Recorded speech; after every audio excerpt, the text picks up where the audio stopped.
welcome to mi casita again. I hope that you all had a blast last week on your spring break, and I can't wait to hear all about it.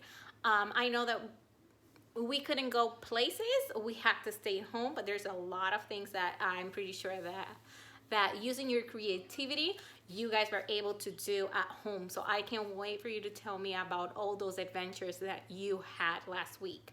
Now, today for our read aloud, I might read, I might not have the time. So we will have to see how long it takes us to go over a few things, because you remember that last time when we was discussing about our read aloud, I was reading a story and I was having you guys retell that story to me. And I was so super excited every single day waiting for your videos, because I miss you guys a lot, and I was happy to see each and every one of you making those videos and retelling the stories using the 5 story elements that we have learned so far that we have here, which are the character, setting, plot, conflict, and theme. And I know that by now, I know you all are pros at it, and you guys are super smart, and you guys are so awesome that I know that if I ask you what is the character, you will all shout out loud, it's the people in the story or the animals. It's who the story is about.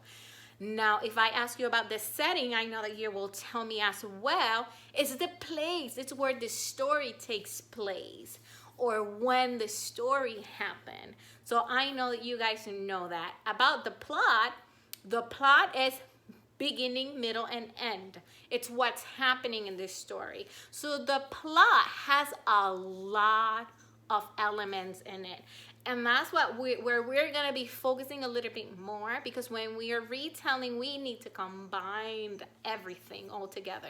And then the conflict, I know that now you know that another word for conflict is, yes, problem. So we know what this problem is, and if we understand what the problem, then we can reveal, we can come up with a theme, which is what the author is trying to tell us, okay, or teach us through this story.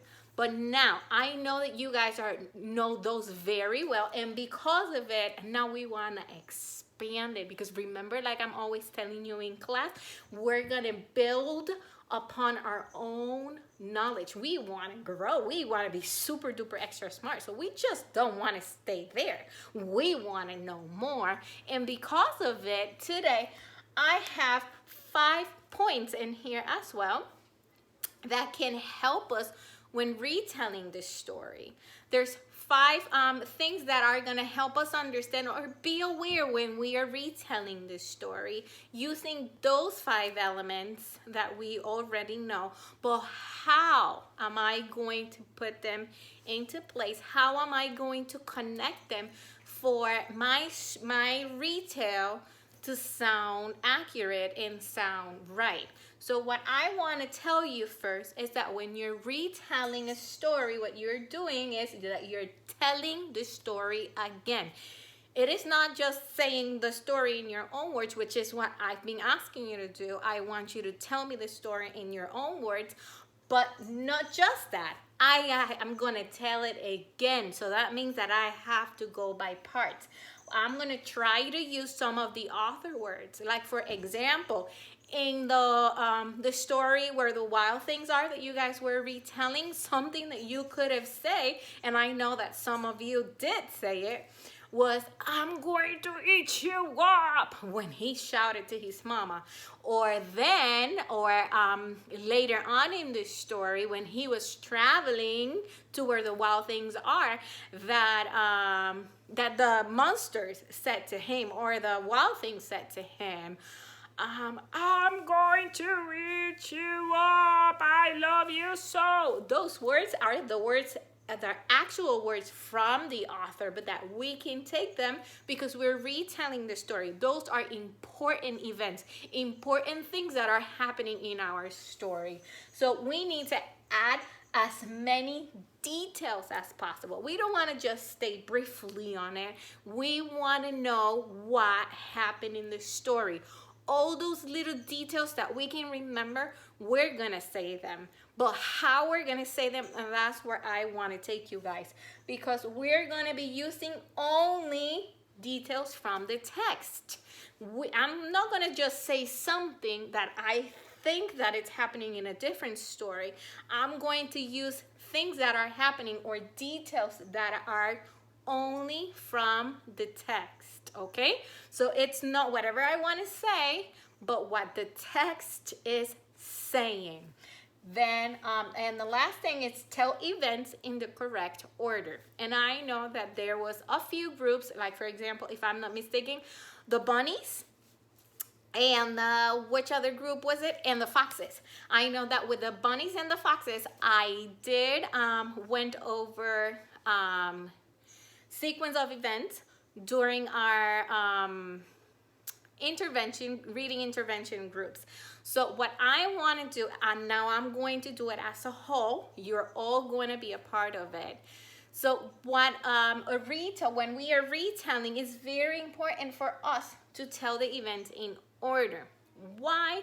Because when you wake up in the morning, what is it that you do? What is the first thing that you do?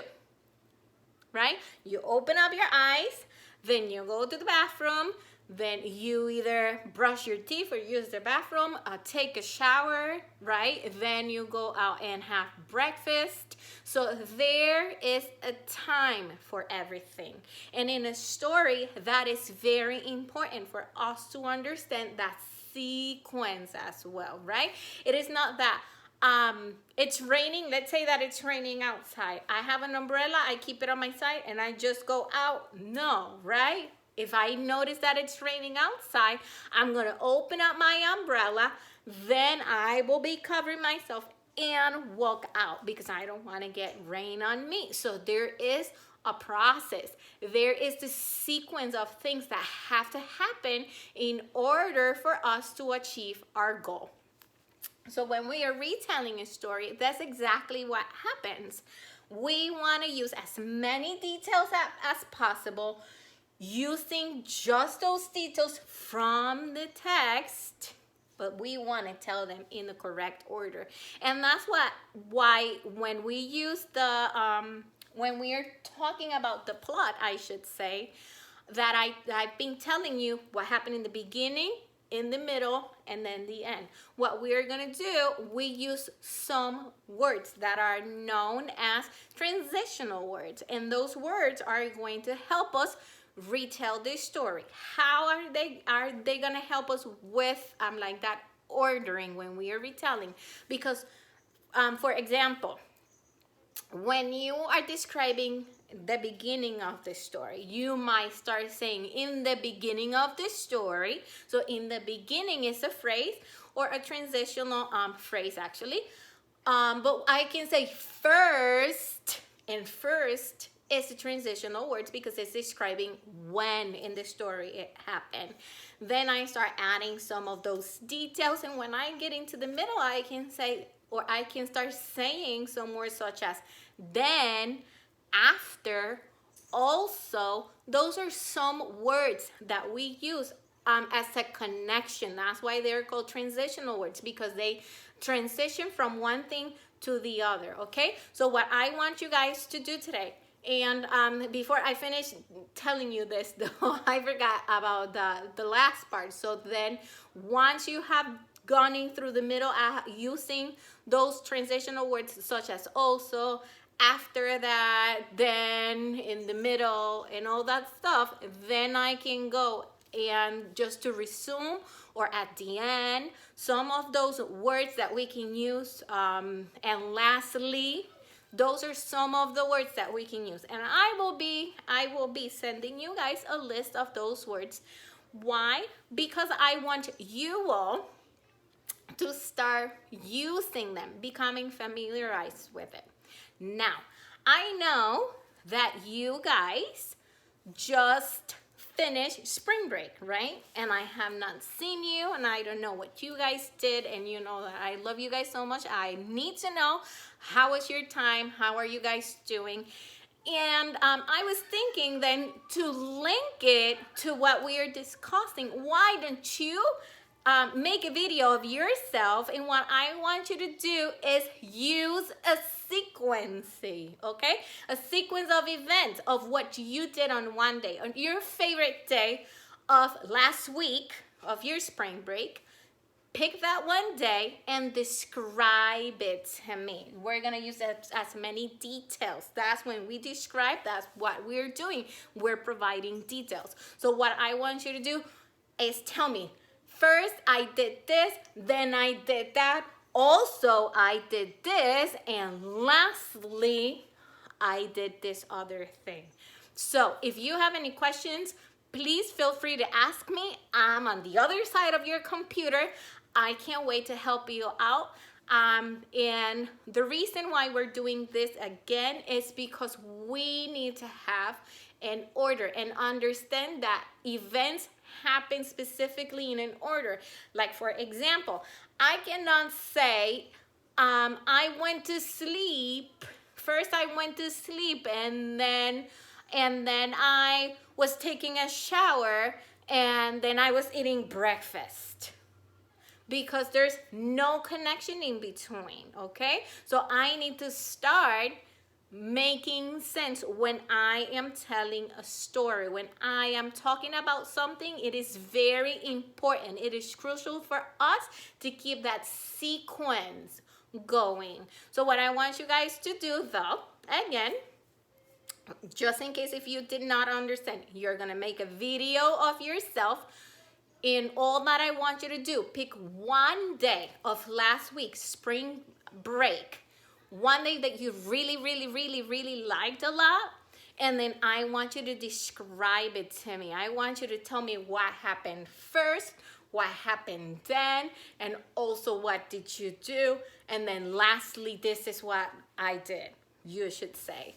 So why? Because we want to get in the habit of using those transitional words, because they are the ones that are going to help us retell the story and retell it powerfully. Because I know that my first graders are awesome, and I know that you guys can do it. So what I'm going to do, I'm just going to read a story, and I'm going to read it because I miss reading to you guys. And because I know that you guys like stories too. But you don't have to do anything about this one. It's just a silly story that I've had for years now. And I think I got it when Itai was a baby. And Itai now is 10 years old. So I'm like, that's a long, long time ago. So it is called Mess Monsters. And the author, I have to check because I don't remember, is Shoshan and Harper. So what this story is a silly story about these monsters, okay? And it's this boy, and he's in his room, and he has such a mess that his mom is always talking to him about it and about cleaning and all that stuff. So be careful if you're like this boy, okay? Because something happened to him, and it's that monsters, they crawled out from under his bed because of the mess that he had. So check it out. It says, Mess Monsters. One day, Mommy said that my room was a mess, and because of its entity, she suffers from stress. Then I said, I need the mess. It's better that way. If I tidied my room, I just wouldn't play. What I didn't know was that under my bed was a big gang of monsters who'd heard what I said.